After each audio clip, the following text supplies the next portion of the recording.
Welcome to Resume Storyteller with Virginia Franco, bringing you interviews with industry experts and regular folks who tested the job search waters and succeeded, and strategies to tell your story and land you job interviews in 60 days, guaranteed. Here's your host, Virginia Franco.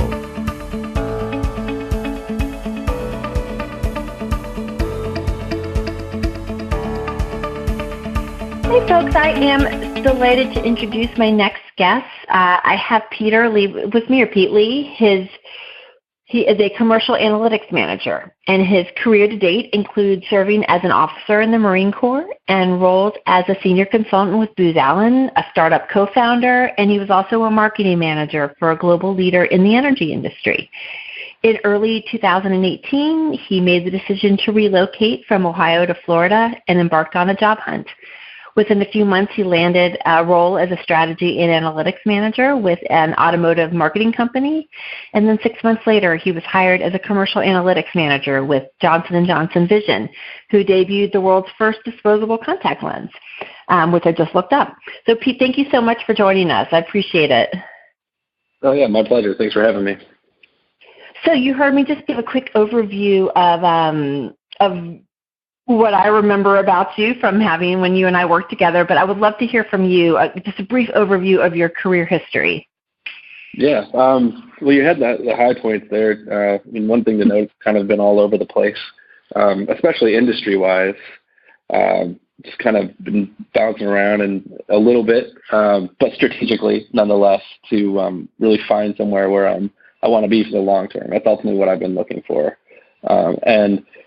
And coming out of the Marine Corps in my 20s, I didn't know what I wanted to do at all. Mm-hmm. And that's where a lot of that need to explore kind of came from, to really find something. And I've been fortunate enough since then to work with some really great organizations, both very large and very small, and to try to hone in on where I think might be the best fit for my career and my development, and the organization that would not only benefit from what I may have learned, but could also has a lot to teach as well. Right. And yeah, that's really what I've been looking for. And now I'm very happy with what I've been fortunate enough to do and where to find myself at the moment. So what propelled you to make the career change? I mean, you were in another state, and I remember when we first talked, you were sort of open to a couple of different opportunities, but what was the impetus to you?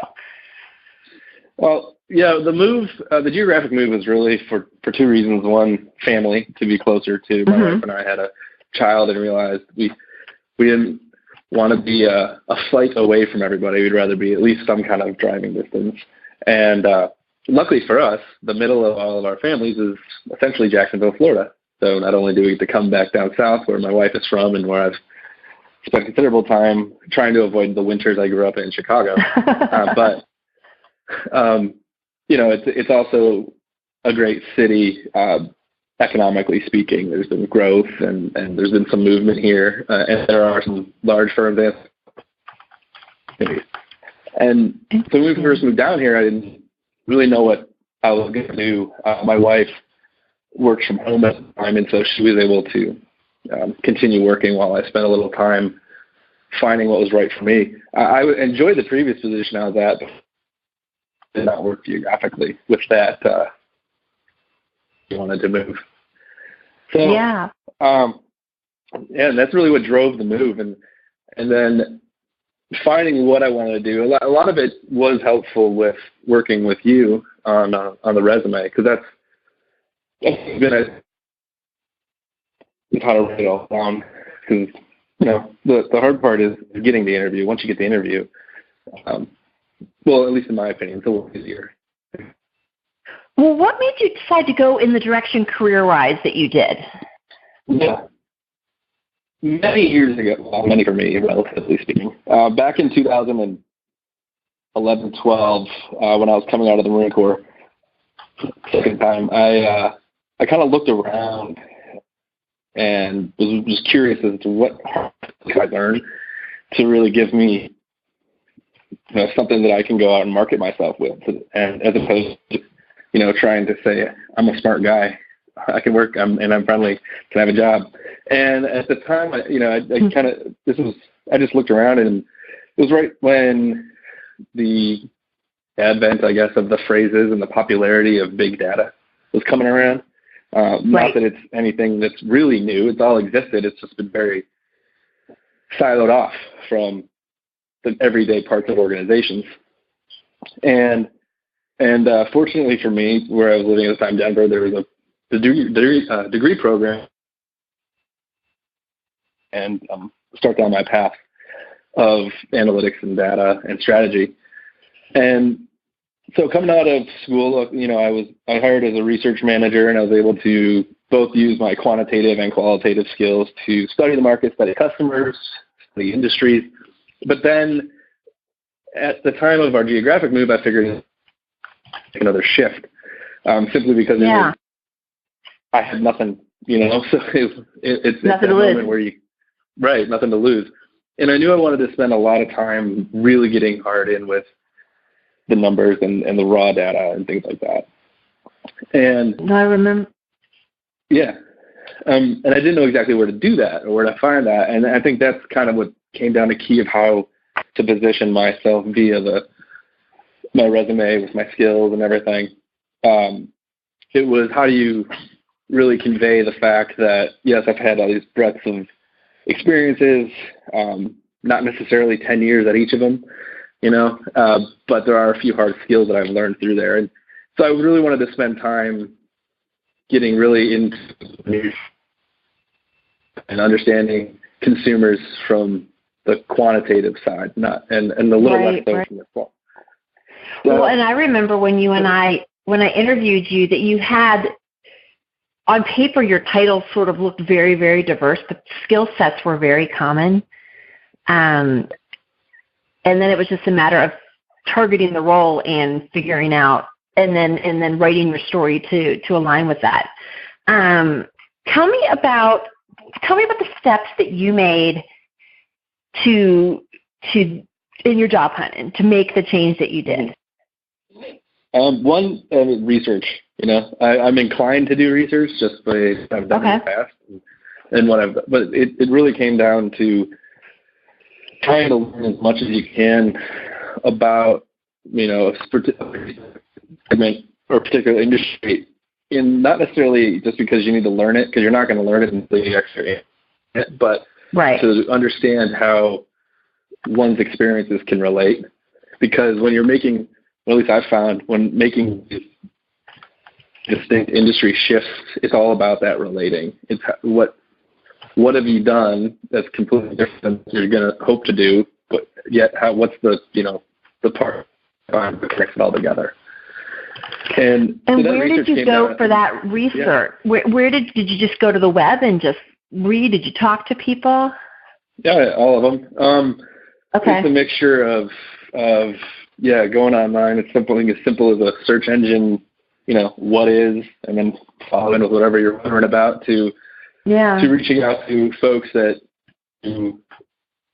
or sometimes even just strangers, based on if you're going via LinkedIn and you're trying to reach out and just see if someone has a few minutes, or if you attend things like networking events, which I haven't done as much since I left school, but it's a good place to just ask questions, because especially if you're going to meet someone, a stranger, and it's just for a brief amount of time, ask whatever. I mean, odds are. So you can kind of ask those questions that you maybe think are a little simple, and you don't want to necessarily seem like you don't know something. But that's how you really learn those things. It sounds like you're just super fearless about it.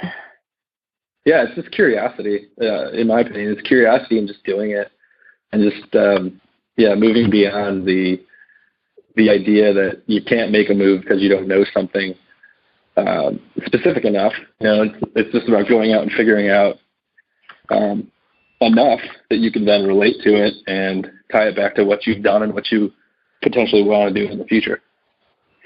So how did you reaching out to strangers does intimidate a lot of people, especially on LinkedIn. did you do a lot of that? Were they strangers to you, but through a common connection? What was your greatest success with that? Yeah. What kinds of things did you ask them? Well, I personally prefer the common connection part because I'm a big fan of, a warm call instead of the cold call. Right. Just because there's something to relate to. And it would I would ask, a lot of times I'm curious as to how people get to where they're at. And I think it's a fun question because, I think people hear that and they're like, oh, well, they want to ask about me. I can talk about me all day, That's right. People love to talk about themselves. It's so true. Right. They love to share their advice. Exactly.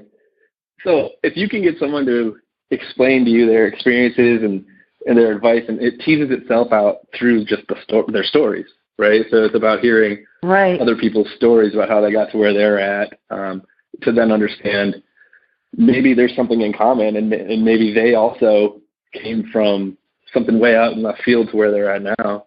And for one, I mean, even if it's someone you're potentially looking as, they could be hiring you, I don't know, maybe it helps a little bit to help them remind themselves that they weren't always where they are.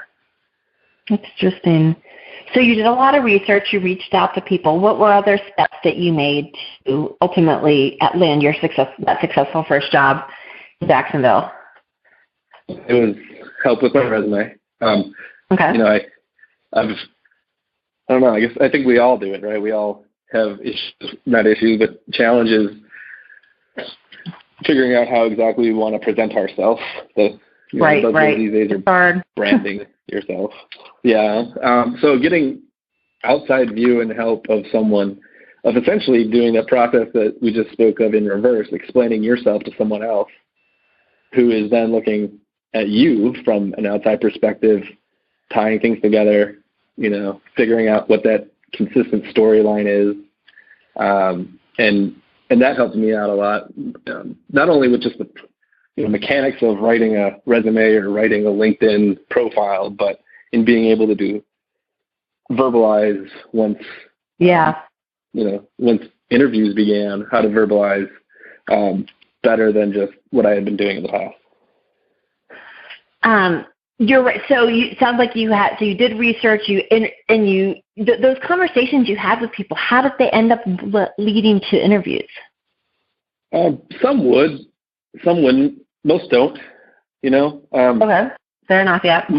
I would say most don't. Some of them, maybe it is, there's somebody on the inside of an organization that you're interested in, and they can help you get past the wall that is the online hiring portal. And sometimes just that kind of inside, I don't know, almost like an inside reference helps a little bit. Right, sure. Or they know somebody, it's all about just making those connections. And sometimes it's just, you're just talking to someone and it has nothing to do with them moving you on, helping you get to the next steps. It's just that conversation helps you realize something about you or about an industry that you then look a whole nother direction and then that you hadn't before. And it just, maybe dumb luck happens and something strikes. And that's one of the things I found is the most helpful, is there's no magic number of how many times you apply to something before you get, a call. I'm sure there's some ratios that can be figured out, but, I actually was not too long ago looking back and how many roles I've applied for over the last 8 months or so, and it was, I don't know, maybe 30, something like that. Okay. And I got a handful of phone calls, maybe 10 phone calls or so, and then a couple in-person ones. And, most don't work out, but there's going to be something if you just keep at it. That's right. What would you say was your biggest challenge during this whole search? And really, you had 2 job searches in the span of a year, because then you landed again. Right. Well, the second one was a little easier because it was a combination of it's a place I was looking, and I was fortunate enough, actually, for the first time in my career, to receive a phone call asking if I would be interested. How did they find you? LinkedIn. Awesome. Yeah, I was just found on LinkedIn, and it was actually it's the role I'm in, and I knew I'd seen it, I'd known of it. I had actually kind of decided not to apply for it, not based on because I didn't want it, but I was frustrated at the time. Right. And that's the hardest part for me throughout the whole thing is ignoring that frustration, and you just keep going no matter what. And so I did get very lucky in the sense that it's a role I'd seen and a role I thought I'd be okay at. But at the moment, I just, I don't know if I hadn't gotten around to trying to apply for it, but I was fortunate enough to receive a phone call. So it was one of those lightning strikes moments. That's awesome. And it underscores the importance of a really good LinkedIn because if people are looking, right.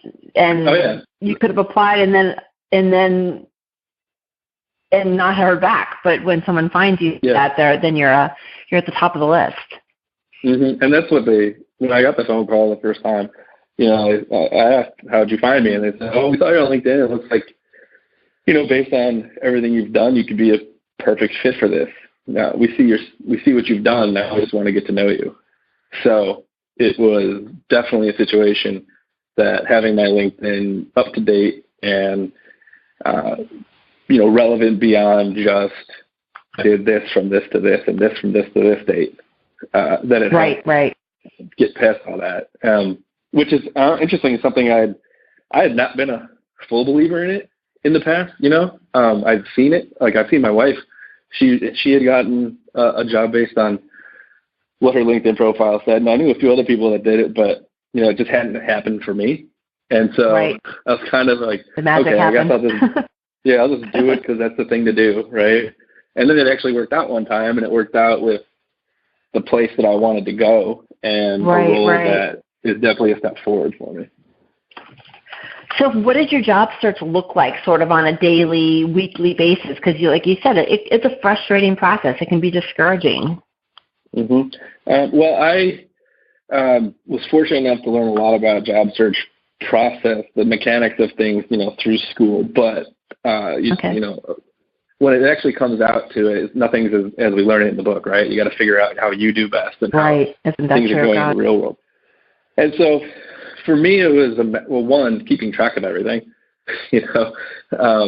and paying attention to what exact jobs you are, because I do believe there's a bit of a volume game, right? I mean, you need to get out there and you need to apply for things, and you need to get your rejections. You got to work through all that because, one, it helps you fine tune things if you're lucky enough to figure out what may have gone, not to your liking. But so for me on a day-to-day basis, I would spend time, as I said before, researching industries and markets. And so I do a two-pronged approach. One, I do very targeted in the sense that I found the market and the industry that I think is interesting.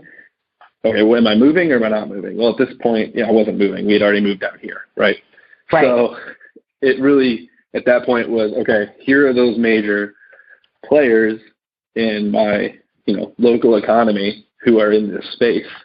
I'm going to see what they have available, right? And I would look left and right. So not only at the job specifically that I thought I'd be good for, fortunate for me and for a lot of other people like me, if you can say you work in data and analytics right now, it's very fruitful. But it doesn't mean I wasn't looking at other roles within these companies that I'd be interested in, because no matter what, you're involved in what it is that they do, and once you're in, you have a better chance of moving around, right? So, and then finding the opportunity at that point. So it's not necessarily thinking, is this the perfect job for me at this moment, or is this a job that I can get and use it to segue? Yeah. Right, exactly. Because if you get too hung up on trying to find the perfect thing, you're not gonna. It's not going to happen. Right. So it sounds like the company was, at that point, the company was what was really important versus maybe the first time around. Because now you didn't have as big a net to cast. You were looking within the area, the geographic area. Exactly. Right. Okay. And that does narrow things down. And it's the first time in my career that I've done that. Every time before that, I've been more than willing to look everywhere, anywhere, geographically speaking. And so this time around, I was looking a lot more geographically for who is the employer that's here that can not only, can I really, really learn something from being within, but that has the opportunities that I could move around. So, in 3 or 5 years or however long it is one prefers to stay in a role, or you start to get bored, there's somewhere to move that you don't have to move outside of your organization. And that's one thing I was really looking for this time. So the role that you ended up getting, though, within this company, you didn't need to look, you ended up not having to go left or right. It worked out to your target function and that. So that was, okay. So but it almost felt like that because I would spread such a wide breadth. It's almost the fact that it actually ended up working out so perfectly is still to this point. I mean, it's only been a month, so it hasn't been that long, but I'm still a little surprised at it. You're still pinching yourself. Yeah. In terms of both this second move within your area and then the move across state, you said you researched, you said you figured out the players, you kept track of everything. If you were to guess because you were employed at the time, you didn't have 80 hours a week to do this, how much time do you think you spent on the job hunt? On the second move? Or either? Well, on the first one, it was a lot of time because it was the geographic move, and I hadn't found anything before we moved. And that's right. You had some time. Okay. The move date. Well, that move date was really more around, when can I leave the previous employer with respect to bonus repayments and things like that. Got it. Okay. So the first time I spent a lot of time, but I wouldn't do it all day every day because there is burning yourself out. And at the time, I had our kid was only he was an infant-ish at that point, so I had a lot of that to distract me with. But the second time around, even though it did work out well in the sense that I was approached, I was still looking. And at that point, now we have a toddler, so he would go to bed, and I'd spend an hour or two, split my time really. I'd spend a few days researching and saving roles and finding roles that I thought were interesting online. And so I'd kind of split it like that. So, don't hold me to these dates, but Monday, Tuesday, I'd be just finding things that I'd be interested in. And then Wednesday, I'd just start going through them and reading through and saying, okay, where do I need to tweak my resume for this or for that? Or do I need to? And those I don't need to, I'd just quickly go in and do the application, right? Or change a cover letter and get it done, and then take a minute and see if there's anybody I know who's in that company that I can then reach out to and hopefully get around that big mysterious hiring wall. And then I'd spend the follow-on days looking at the ones that are, not as perfectly lined up, and then I need to tweak something here or there, and then try to get those done by sometime on the weekend. And so I would generally work in kind of week-long cycles like that. Oh, I like that. You broke it into manageable chunks, which is what most people do when they're employed and busy with kids. You can't do a 9-to-5 thing. Right. And that's where keeping track of things really came in handy. Yeah, because you can lose track. You don't think you can, but when you start working in enough places, it's easy to not know what you've done. So what would you say has surprised you most along this journey from when you and I first met at the beginning of last year? I guess for me, it really comes down to for me, it really was the resume. Like, I knew resumes are important. Everyone knows resumes are important, right? But I always viewed resumes as it's just the thing that gets you into the interview.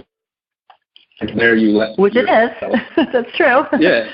But I kind of minimized it, I think, too much in the sense that, I just would throw a lot of words on a piece of paper, and I'm like, well, they'll read through it and find a word or two they like, and they'll hire me, right? Or, but I was looked that way. So for me, it was really I guess I started to believe in what it is that you're putting out there on your LinkedIn and on your resume, as opposed to, the more specific, things that leave a mark, as opposed to just, here's all the stuff that I've done right? Because if you just put that makes sense. all the stuff you've done, no one can see what you've done because they're busy too. So, right. No, I always say it's not your blueprint, it's your brochure. You're right. You have to think about what you want. Yeah. And for me, that was the big learning experience, because interviewing, and I've just been fortunate enough, I kind of enjoy it. You know, you get to know somebody. No, you're good at it. Yeah. But it was how you present yourself on paper. You know, because especially when I was younger, kind of I was like, who doesn't want to hire me, right? So, but then, you know, as time goes on, there's a lot more. So, you know, it took that, and once you have a clearly and concise, you know, derived email to somebody, or a good cover letter or a good resume, how much easier the interview can be, because you know what you need to say. You've got examples down and all of that. Right. No, that makes sense. And if you can clearly communicate it to that person, you don't have to spend as much time saying, you and your thoughts, which arguably in a lot of our job searches, we're being hired for our brains, not because we know how to type. Yeah. You know? That's true. True. So what advice would you give to someone who wants to get into analytics? It's data science is such a hot field right now. Yeah, it is. First and foremost, I would say, you know, some people say start by learning how to code, right? I'm arguably an okay, very basic guy when it comes to coding, you know? Okay. Not a lot of my job is involved in it. But there are like all the tools that you can definitely go learn that. But it's not with it. And to learn how databases really work and how to code and manipulate data and run models and all that. And you know, from where I've been in what I do, I have familiarization with it enough to be dangerous. But that type of analytics I always try to focus on is more of strategy side of things. So what does it mean? You know, what does that number mean to us? What does that mean to our market? What is that telling us about our market and about our business and what we should do? I've been always very interested in the melding of intuition gained through experience with knowledge gained through data. That's my bread and butter. That's where I like to focus, is on the what and the why. So I think, first of all, you know, for someone trying to move into this kind of realm, is figure out who you are. What kind of, you know, analytics person do you want to be? Do you want to be someone who's hard into the data, into the coding, into the databases, or do you want to be someone who knows how to interpret? So it really comes down to, do you want to be a generalist, or do you want to be that specialist? Or the interpreter. Yeah. Yeah. And so I think at that point, once you kind of figure that out, when someone figures that out, which again, they can figure out through everything on the internet or talking to people that are in various roles. And at that point, it's gaining the skill set, right? So for me, I have very basic, like hard technical skills, and I can work my way through technical type projects. However, it was learning how to interpret and the what it means. And so what that came down to for me was not only just doing it a lot, but, you know, working with those who have already been doing it and observing how they think and how they learn. And that's a big one for me, is trying to see how those who have gone ahead of me, how they think, because they've arguably done something correct. So, you know, can I mimic that in any way? Can I make that a part of my thought process? And if, you know, to sum it up. Oh, so you close the skills gap through observation and partnering and working alongside those people. Right. Versus going to a coding class. Okay. Right. And I mean, it can be done through both. Engineers, data scientists and engineers can learn from each other just the same. It's just, you know, there's the very technical side of things, and then there's the more strategy and insights side of data. Yeah. And it's just all about, and it's something I didn't appreciate. It took me a few years of working in this realm to really appreciate it.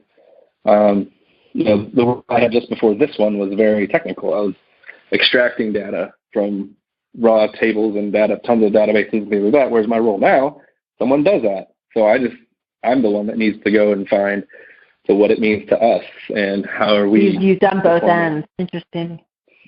Right. And it could be a matter of someone has to get in one way or the other, again, around, but it's getting your and then kind of figure out who you are within that, and then play to your skill. It's not like one of those things where I was a kid, grew up dreaming I want to do that. It's just I figured I'm okay at it, so I'm going to keep going until someone tells me I'm not good at it. And luckily, I haven't run into that yet.